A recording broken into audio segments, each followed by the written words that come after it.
हमारे आसपास के लोग ही हमारा रूप है।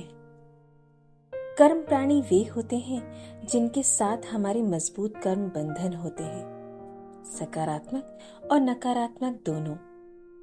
जैसे हमारे माता पिता, जीवन साथी, बच्चे, ससुराल वाले, रिश्तेदार, दोस्त आदि, या वे लोग जो विभिन्न तरीकों से हमारे जीवन के रास्ते में आते हैं। जो कुछ भी दिखता है वो हमारी ही छवि है। उनमें जो भी नेगेटिव है वो मेरा ही नेगेटिव है। उनकी प्रतिक्रियाएं, सीमाएं, उनके शब्द सब मेरा ही प्रतिबिंब है। क्योंकि जो सामने आ रहा है वो नया नहीं है, वो वही है जिसे हमने अपने भीतर दबा रखा है। जो सप्रेस किया है वही एक्सप्रेस हो रहा है। वो अलग नहीं है, दो नहीं है। हमने शांत होने के लिए गुस्से को दबाया था, पर जो दबाया था वही सामने आता है। जो छुपाया था वही सामने है। जिससे भागे थे वही लौट के आता है।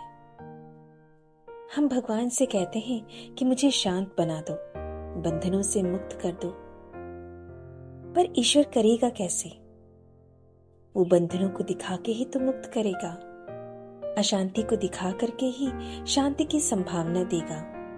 गुस्सा दिखा करके ही शांत होने की अपॉर्चुनिटी देगा।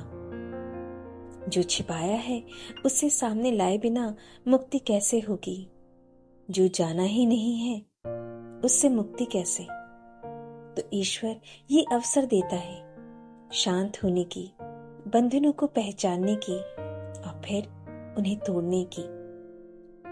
तो हर बार जब कोई परेशान करता है, जब कोई सीमाओं को छूता है, तो वो अवसर है आंतरिक मुक्ति का।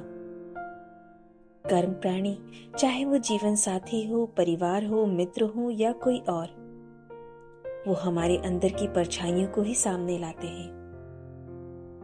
हम उन्हें बदलना चाहते हैं, बस सच ये है कि वो हमें बदलने आए हैं। कर्म बंधनों को तोड़ने आए हैं। वे हमारी चेतना के विस्तार के साधन हैं।